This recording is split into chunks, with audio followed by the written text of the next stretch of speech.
अवां जी समातुनि ताईं radio voice of Sindh London.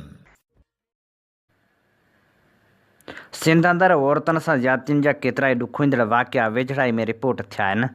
तालीमी इदारनि में शागिर्दनि सां हिरासमेंट जूं शिकायतूं, मुलाज़मत कंदड़ औरतुनि खे ब्लैकमेल करणु, घरेलू तशदुद, अगवा, ज़बरदस्ती शादियूं ऐं जिनसी डाढायूं अहिड़ा मामला आहिनि जेके हाणे मामूल जे ख़बरनि जी सूरत इख़्तियार करे विया आहिनि।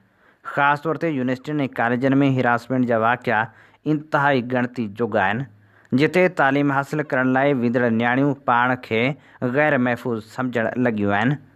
केतिरनि ई शागिर्दनि इल्ज़ाम हंयो आहे त खेनि मार्कनि, दाख़िला, असाइनमेंट या ॿियनि सहूलियतुनि जे एवज़ ज़हनी ऐं इख़लाक़ी दॿाउ हेठां आंदो वञे थो। अफ़सोसनाक ॻाल्हि इहा आहे त अहिड़ियुनि शिकायतुनि ते घणो करे इदारा मामिलो दॿाइण जी कोशिशि कंदा आहिनि त जीअं इदारे जी बदनामी न थिए।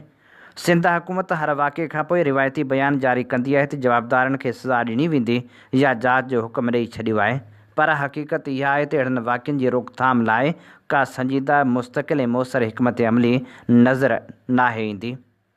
जेकॾहिं हुकूमत वाक़ई औरतुनि जे तहफ़्फ़ुज़ बाबति संजीदा हुजे हा त पोइ पुलिस, अदलिया, तालीमी इदारनि ऐं समाजी निज़ाम में अहिड़ा सुधारा आंदा वञनि हा जिन सां मुतासिर औरतुनि खे फ़ौरी इंसाफ़ मिली सघे हा। पर बदकिस्मती सां केतिरा ई केस सियासी असर रसूख़, करप्शन, नाक़िस जांच या समाजी दॿाउ जे करे कमज़ोर थी वेंदा आहिनि।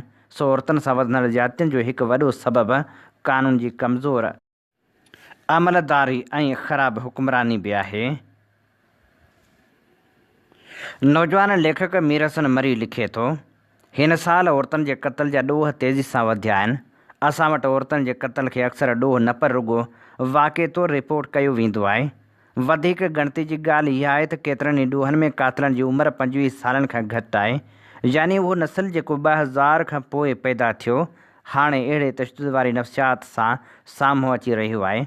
असां वटि अहिड़नि क़त्लनि खे घणो करे जहालत, रिवायती या मुआशरती बीमारी सां जोड़ियो वेंदो आहे, पर घटि माण्हू उन जे मुआशी पासनि ते ॻाल्हाइनि था।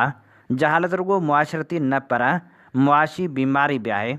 समाज जो मुआशी ढांचो ई इंसान जे रिश्तनि, इख़्तियारनि ऐं नफ़्सियात खे शक्ल ॾींदो आहे।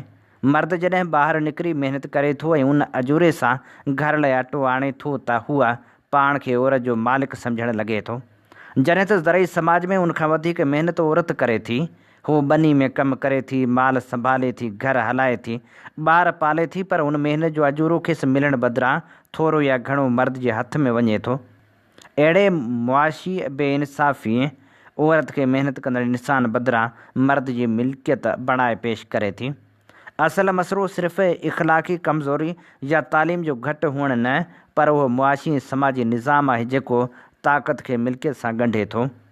जॾहिं मर्द पाण खे कमाईंदड़ ऐं औरत खे दारोमिदार रखंदड़ सम्झे थो, तॾहिं रिश्ता बराबरी बदिरां मालिकी में बदिलजी वञनि था। पोइ औरत जी मर्ज़ी, आज़ादी ऐं वजूद ते बि कब्ज़े जो अहसासु पैदा थिए थो, जेको आख़िरकार तशदुद ऐं क़त्ल जहिड़नि ॾोहनि ताईं पहुचे थो। उन करे औरतुनि ते थींदड़ तशदुद खे सिर्फ़ु जहालत या रिवायत चई रद्द करणु काफ़ी न आहे। जेसिताईं औरत जी महिनत खे मुआशी ऐं समाजी हैसियत न मिलंदी, बराबरी ते ॿधल शऊर पैदा न थींदो ऐं मुआशी नाइंसाफ़ियुनि खे ख़तमु न कयो वेंदो, तेसिताईं अहिड़ा ॾोह रुॻो ख़बरनि जो हिसो बणिबा रहंदा। सिंध जो क़ौमी आवाज़ voice of Sindh London web radio ऐं TV चैनल, जेको गुज़िरियल 13 सालनि खां सिंध सां थींदड़ ज़्यादतियुनि, नाइंसाफ़ियुनि ख़िलाफ़ सगारो आवाज़ बणिजी दुनिया जी कुंड कुड़िछ में पहुचे थो। सिंध तोड़े दुनिया जे मुल्कनि में सिंधियुनि सां थींदड़ ज़ुल्म ऐं जबर ख़िलाफ़ उथंदड़ आवाज़ खे बेबाकी सां नशर करे थो। वॉइस ऑफ सिंध लंडन कारोबारी न पर क़ौमी जदोजहद जो अहम मोर्चो आहे, जंहिंखे अव्हां जे माली सहकार जी सख़्तु ज़रूरत आहे। उन आवाज़ खे घर घर ऐं शहर शहर पहुचाइण लाइ पंहिंजो क़ौमी फ़र्ज़ु अदा कयो। चैनल जे लिंक खे लाइक ऐं सब्सक्राइब ज़रूरु कयो। बैनर ते ॾिनल फ़ोन या ईमेल वसीले असां सां राबितो करे सघो था। अवां जी समातुनि ताईं radio voice of Sindh London.